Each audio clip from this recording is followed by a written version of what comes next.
little over a year ago, I finished and reviewed on this channel The Peloponnesian War by Donald Kagan. And in that review, it was one of my typical rambling reviews where I just went on and on. But I talked about how I had become interested in the Peloponnesian War and had been meaning to read up on it for some time for a few different reasons. One is because there was an interesting ideological element to the Peloponnesian War that I hadn't really considered when I was younger, but I became more interested in the idea of democratic Athens versus the non-democratic Sparta, and then of course during the war there's a struggle between the Democrats and the oligarchs inside Athens itself. So I thought that was interesting. I also thought it was interesting how this was occurring right during the middle of the golden age of Greece, with all the Greek playwrights and philosophers that we know so much about nowadays, like Socrates and Plato and Euripides, etc. So it's something that I wish I had read more about in the past, but something that I'd like to read more about in the future. And I quite like historical fiction. So when I was younger, when I was a teenager, I learned a lot of my history of Rome by reading historical fiction. I just quite like the idea of history combined with a novel or with a storytelling element. So imagine how pleased I was when here at a used bookstore in Vietnam, I stumbled across historical fiction about the Peloponnesian War. I mean, this is just straight up my alley. This is exactly what I was looking to find. I didn't know that this book existed before, but having found it, I was very pleased. I was initially suspicious because when you find these books in the used bookstore, they're usually like part of a series. And I thought, oh, great.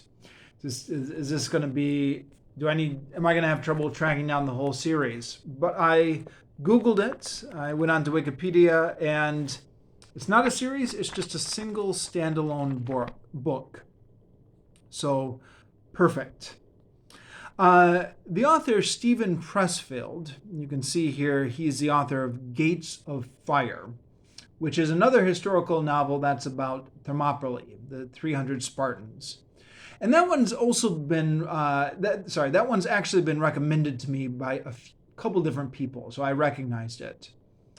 And Steve Donahue recommended that one on one of his YouTube videos as well. I believe Steve Donahue said that Gates of Fire was very popular among military people.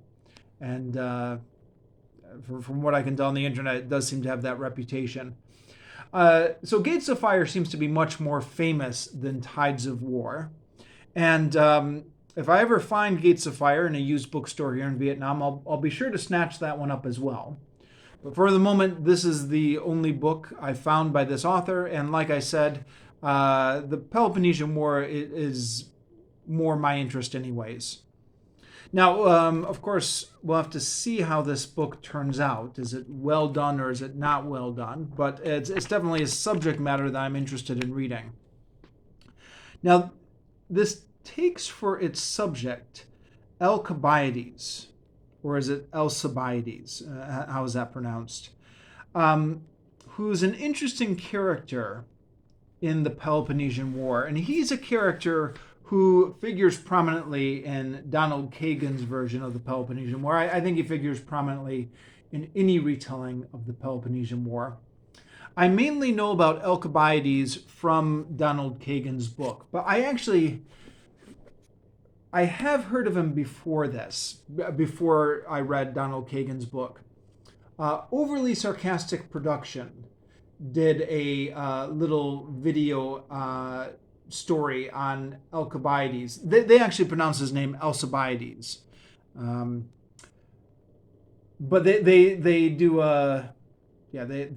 it's like a 12-minute video on his life, and because of their name, Overly Sarcastic Productions, they try and make as many jokes as possible. The main joke they tell is Alcibiades is this incredibly handsome, charismatic guy, and because he's so incredibly handsome and charismatic, he just gets away with everything. Like he gets away with all sorts of things that nobody else would get away with because people are constantly cutting him slack because they love him so much. I'll link to that video in the description down below. It's a funny video. It's interesting. So that was the first time I heard of Alcibiades. In the Peloponnesian War by Donald Kagan, I got the impression that he was kind of like the golden boy of ancient Greece. He was a pupil of Socrates, and he was a kinsman, and I guess the heir apparent to Pericles. Pericles was he was a bit of a contradiction, because on one hand he was the head of the radical Democrats in Athens, the political faction, people who wanted as much radical democracy as possible. But on the other hand, he was a de facto dictator of Athens for I don't know how many years, a long time. And Alcibiades was his protege. Protege, I guess, would be the word for it. But Alcibiades got embedded in a scandal, something bizarre involving defacing the sacred relics. And he was put up in trial in Athens, and so he defected to Sparta. And then he actually switched sides several times during the Peloponnesian War. So, it raises the question, was he an ideologue? Was he the heir to the radical Democrats? Or was he just a narcissist who only cared about himself and would switch sides to whichever side would be advantageous to him? And although it's somewhat of a question, I think most people are leaning towards the second option. He was just an incredible narcissist. Now, take everything I say with a huge grain of salt, because I'm not an expert. I've just read one book, but that's the impression I get from this one book, and also from that video by Overly Sarcastic Productions. But he either way, he definitely sounds like he was an interesting character. And everybody agreed he was an incredibly brilliant personality. So if you're going to have a character to center your narrative around for the Peloponnesian War, it could be interesting. Now, we'll see how Stephen Pressfield pulls it off. It could also be that such a narcissistic character doesn't make for a good central character. Although it's not actually him who's the narrator.